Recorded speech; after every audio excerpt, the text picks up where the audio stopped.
Welcome to Kata Lab's How-To series. Today we'll explore deletion vectors in Databricks, a smart way to handle delete operations more efficiently. Instead of rewriting entire data files, deletion vectors track removed rows and metadata, which means faster performance and lower storage costs. We start by reading a CSV file from the Databricks Datasets directory. Once the data is loaded, we creating a delta table from it. This will help in understanding how deletions are handled with and without deletion vectors. Use the describe extended command to view the delta table properties to check whether deletion vectors are enabled currently. Now we disable deletion vectors by setting the property as false. Verify the change using describe extended, ensuring that the deletion vectors feature is turned off. Next, we simulate a typical delete operation. Remove a few rows from the table.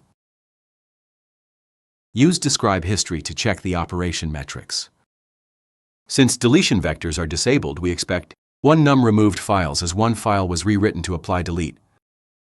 0 num deletion vectors added as 0 were used, and 2 num deleted rows as 2 were deleted.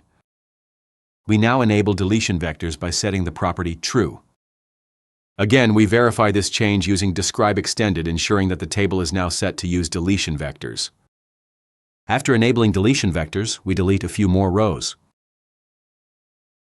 After this delete operation, we inspect the metrics again using describe history. This time, the table should reflect 0 num remove files as no files were rewritten. Deletion vectors handled the delete. 1 num deletion vectors added as 1 deletion vector was added to track the delete operation.